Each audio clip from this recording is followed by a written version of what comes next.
Just start off with the Guardian newspaper for this morning. And we have the big story here. Investors eye new listings as 10 players control 54% of NGX is 63 trillion naira. And these are the top 10 people that are controlling Nigeria, that are literally controlling Nigeria. We have Dangote Cement, Boa Foods, MTN, Boa Cement, Gerego, of course, which is owned by Tony Elumelu, Transcope, which is still owned by Tony Elumelu, Aradel, Zenith, GT Co, and First Bank of Nigeria, which is of course hold, which Tony Femi or Otedola actually owns. So these are the 10 individuals, there are about 16 of them actually, that are totally controlling the Nigerian capital base as we speak today. About 64 trillion naira is in the hands of this 16 or 10 individuals. This reminds me my history secondary school days, of a Berlin Conference of 1884, when Africa was literally shredded by Europeans, and they came and took over all parts of Africa. And the reason why some African countries speak Portuguese, others speak French, we speak English, and so on and so forth. All of those actually happened in 1884 during the Berlin Conference. So that reminds me, what we have today in Nigeria. This is another version of Berlin Conference happening in the Nigerian stock market. We are just 10 individuals. 10 individuals are running the show in Nigeria. And you think a country like that would move forward? You think a country like that would see itself in its permanent site? Really? Really? That's so very funny. You see, sometimes when we talk about investors coming in, when our president was about town, about the whole world, traveling all around, asking for investors to come. Now, let me explain or break it down to you. When usually they say Indians are coming in with 15 billion, dollars, and the Saudis are coming in with 10 billion, and so on and so forth. Now, this is actually what happens. Now, these people are called portfolio investors. So when they come with the supposed 15 billion from India, they don't invest it in the real sector of the economy, like building factories, like a service, a system. Now, getting into the trench of business running that grows the economy. They don't do that. They are all portfolio investors. So when they come, they invest such humongous amount of money in the stock market. And like observers, they just sit and watch with their binoculars. They just sit down and watch.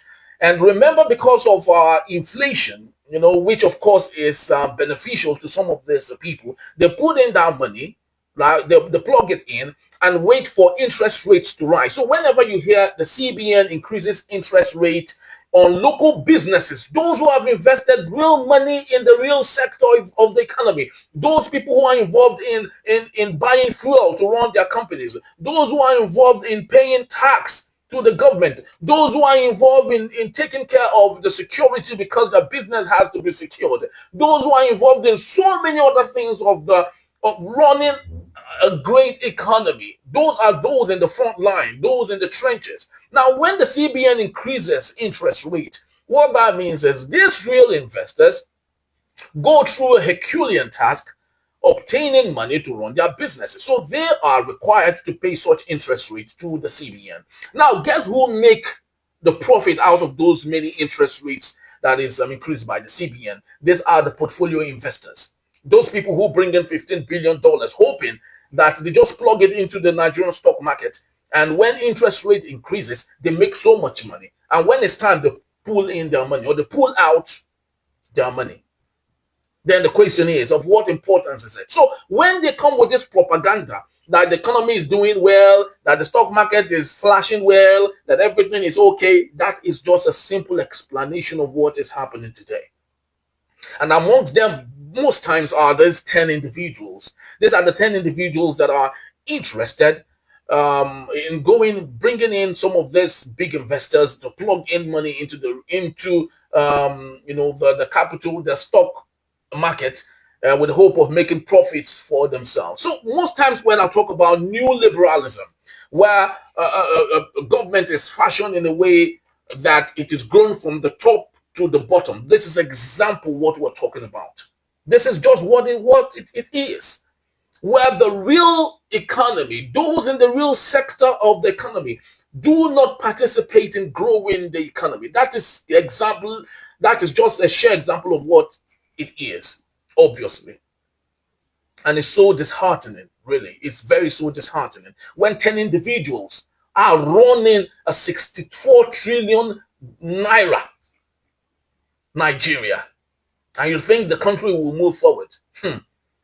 That is really joke, man. We're joking in this country very, very well. Other countries are thinking of how can this grow their economy from the bottom up and middle out, such that the tomato woman selling tomatoes in the market, the man selling sugar cane in the market, that man frying akara in the market, all those little pockets of money here and there are the real economy that we're talking about. Those are the small and medium, micro, small and medium-sized businesses. Those are those in the real sector. Those are the people that actually make a great nation, not just 10 individuals that are just there sitting and idling away and hoping that interest rate would rise so they would make so much money to the disadvantage of many in the country. Those in the real sector, those who employ the real people, those who build businesses from the scratch, those who are disturbed every other day from FIRS, from state government, from local government, from Agbero to pay tax. Those are the ones that get to suffer at the end of the day.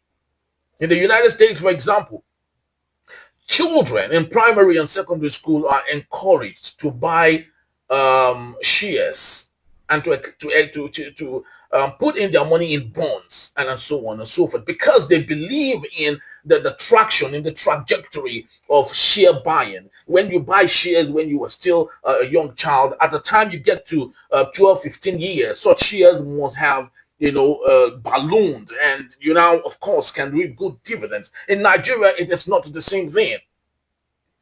I can give you testimonials of how that it is not the right thing.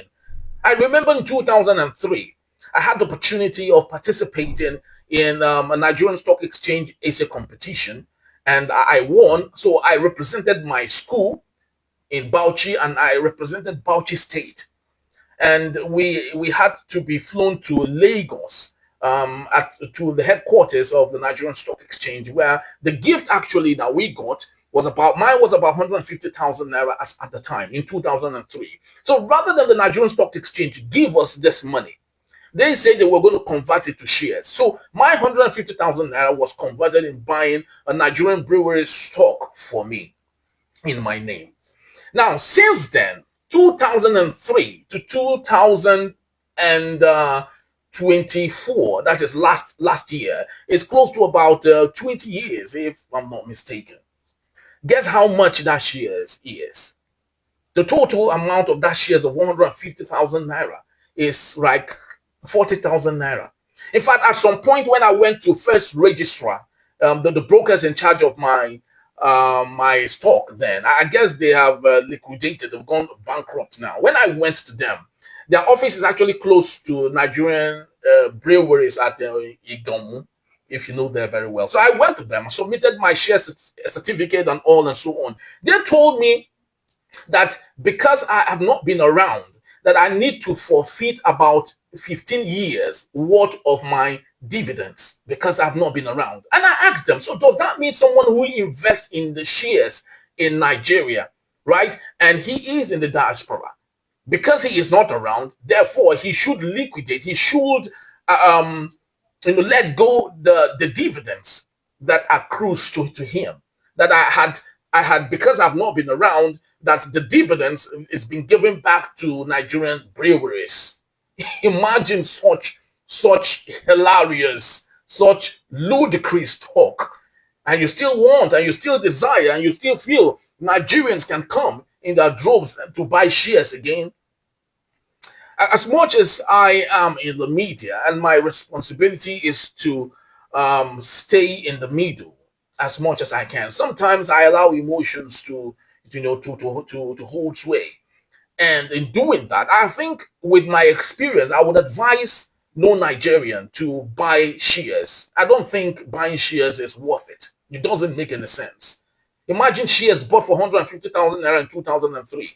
As at today, is less than 40,000 naira. Even the 40,000, I can't even get it because they say because I've not been around, I had forfeited about 10 years of the dividends of the shares to Nigerian breweries. Could you believe that? And you think this country is ready for prosperity? We're just joking around in this country. I'm talking about the 10 individuals that have done a Berlin conference in Nigeria, taking everything all to themselves. Would you know what that means? If one of them decides, or two or four or five of them decides to pull out their money, it means Nigeria is going to go hand in cap, literally. That's basically what it means. So I do not know how much of this I can say over and over again, but the truth remains that running a new liberal system is never and will never be beneficial to any country and any economy anywhere in the world. A country where just a few individuals are those running the show. And the funny thing is, these same individuals are those that most times are called upon to come salvage our situation. President Muhammad Buhari, of course, every time would invite Dangote, invite Tony Elumelu and co to come advise how that economy will run. Do you think those guys have the interest of hopefully, bringing creative ways of running the economy that would be of benefit to the common man? I don't think so. Allegedly, I don't think so. Because I don't blame them also. They're business people, so they need to make their profit. But of course, just like we often say, the duty and the responsibility of government is welfare and security of its people, not profit making. Not profit making.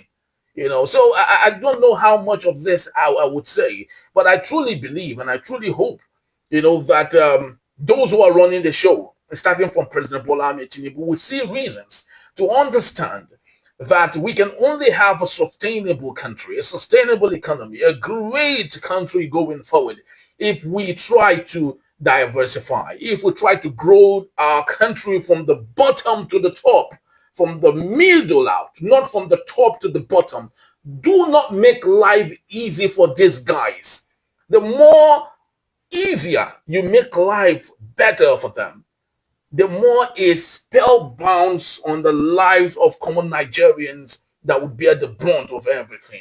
I'm not saying you should stifle their businesses. Of course, that's not what I'm saying. But what I'm saying is, rather, that make it easier for them. Why not create an enabling environment? Why not create a sustainable place that a common man who has the brains, who has the great, material in his head, who could think of ways to grow himself and his business, create an enabling environment for them to grow. That is basically what I'm asking for.